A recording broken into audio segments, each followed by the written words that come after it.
Hello again, friends. I'm very glad to see you here for the 9th lesson.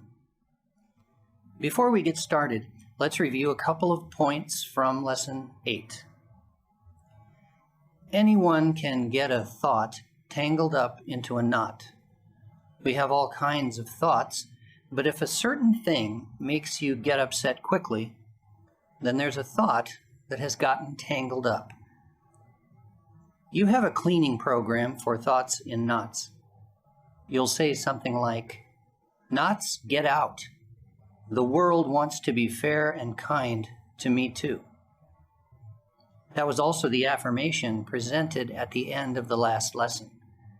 The world wants to be fair and kind to me too. Since this affirmation helps to clean out thought knots, it's one of the most important ones. Some knots tangle up again quickly, though, so you might need to run the cleaning program many times to keep the knots away. Just repeat it as many times as you need to, out loud and strongly. Knots, get out. The world wants to be fair and kind to me too. Now I want to begin Lesson 9 with a true story written by a middle school student after he learned about thoughts in knots. He sent it to me, and I've kept it for a few years now. One fall afternoon, I stepped out of my front door, and 2 or 3 drops of water hit me in the face. So, angry that it was starting to rain, I went back into the house, and finally I found an umbrella. I was feeling upset that I might be late now getting over to my friend's house. So I stepped out of the front door again and realized that it wasn't raining. Something made me choose the hardest answer as to why some water drops hit me in the face a few minutes ago, even though the fact was that there were very few clouds in the sky. I looked over and saw that the neighbor kid was washing his dad's car with a sprayer and figured that's where the water came from. But I got angry because I decided that probably he did it on purpose. Oops, a decision caused by a knot. I have no reason to think that he did that on purpose. Probably it was an accident. But when I looked over at him, he smiled at me. So now I think that I was right. He did it on purpose. So I get even angrier because I decide that he's looking for trouble. Oh, another decision made by a brain knot. Maybe he was trying to start trouble, but maybe it was an accident. Or maybe he's just smiling and doesn't even know that it happened. That afternoon would have been really different if I had told my thoughts in knots to go away when I got up this morning. I should have said, "Thoughts in knots, get out and stay away today. The world wants to be fair and kind to me too." If I had done that, I could have walked out of the door, wondered where the water came from, looked around to see the neighbor kid smiling, smiled back or waved at him when I figured out that it was probably an accident or that he was just teasing with me, and gone over to my friend's house in a good mood. So every morning now, I start my day by running the cleanup program. I still get knots in my head sometimes, but not as many as I used to. The end. That's a story about a guy who knows about thoughts in knots and is trying hard to clean them out. But I had better tell you about one very special kind of brain knot that causes many, many problems for people, including adults. And if a young person has this kind of knot in their thinking, they can become bulliers. I call it a hot knot. This kind of knot is special because it doesn't make you get very upset. It makes other people get very upset with you. So that's how you know that you might have a hot knot in your thinking. Other people, especially the people who care about you, are getting very upset with you. People get upset with us for many different reasons, and it is not always because of a hot knot. If you break something that belongs to your sister, she might get upset with you. If you forgot to do your homework, then possibly the teacher gets a little bit upset with you. Those are honest mistakes, and everybody has those. But if you lie about breaking your sister's property and she gets upset, or you lie to the teacher about your homework, then they're really going to get upset at you. A hot knot encourages you to avoid the truth, and so it makes other people very upset because you chose to lie when you've made a mistake. Most people won't lie about honest mistakes, but bulliers often lie about hurting someone's well-being. A hot knot tangles the data in your brain and tells you that you should lie. Or it might say, if you do something wrong, then just tell a complicated and confusing story that no one can understand. That way, you can't get into any trouble. If you believe that messy and incorrect information, you'll tell yourself, great, all I have to do if I hurt someone else's well-being is make my story confusing and complicated.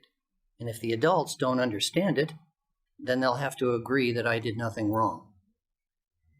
No, that doesn't work, because true stories are very clear and simple and really easy to tell. When someone says they're telling the truth, but their story is complicated and confusing, we know that the truth is something different than what they are saying.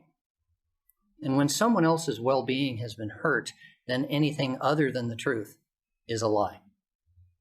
We know that the person telling this confusing and strange story has probably done something wrong. A hot knot is telling them to make their story very, very confusing and complicated.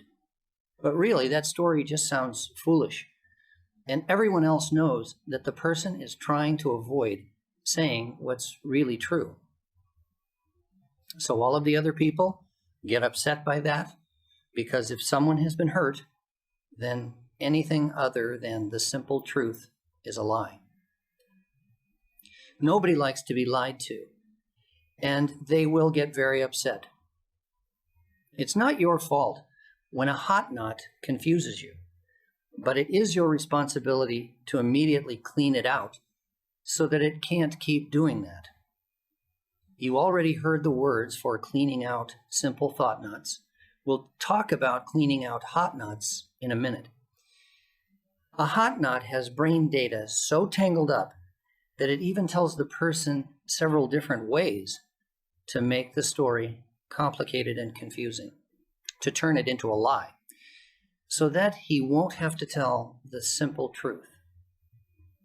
First, the hot knot will tell the bullier to decoy. That means repeating over and over what the other people did instead of telling what he did himself. Or maybe he can start talking about things that happened a long time ago, like last year, instead of this week, or last week, or today. If someone says, but he did that to me last year, that's a decoy. And a decoy is one kind of lie. When that doesn't work, a hot knot will tell the bullier to deceive. This means adding things to the story that did not really happen, or leaving out uncomfortable parts of the story that did happen. So a hot knot can tell you to decoy and to deceive. But when these first two attempts at making the story sound very confusing and complicated are not working, when decoy and deceive are not confusing other people enough, the hot knot will tell the bullier to put on a kind of disguise. That is, to pretend that he is the hurt and upset one, when he is not hurt or upset. That's really what the other person is feeling, the person whose well-being he attacked. Whenever someone tries to use decoy or to deceive, or all of the hot knots tangled up ideas to get out of trouble, their story sounds foolish, and everyone listening knows that lies are being told. Because lies are hard and complicated to tell, and the truth is easy to tell. If you have ever tried to use any of these kinds of lies, and most people have tried them, you've no doubt seen the way adults and even other kids look at you. That's because they know it's not the truth. and they are probably very surprised that you're trying so hard not to tell the simple truth. Lies like decoy, deceit, and disguise tie words and ideas into bigger knots, which is why they're easy to notice. The truth is easy to tell. Lies are complicated and hard to tell. If you realize that you're not telling the simple truth, then you've got data tangled up in a hot knot. Again, it's not so hard to get rid of a knot, even the hot kind. When you realize that a hot knot has helped you to lie or is trying to make you lie, you will say, "Hot knots, get out.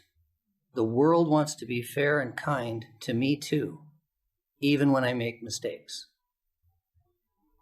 It works, although you will have to say it many times, since hot knots are bigger knots than most others. This is just about the end of Lesson 9. Just like you did at the end of each previous lesson, you should contact your mentor and let him know that you finished the lesson and are ready to talk about the information. Before you go now to take the quiz, I want you to read the new affirmation out loud and repeat it to yourself several times today and tomorrow. If I tell the simple truth about my good and bad choices, the world will respect me. I'll see you next time for lesson number 10.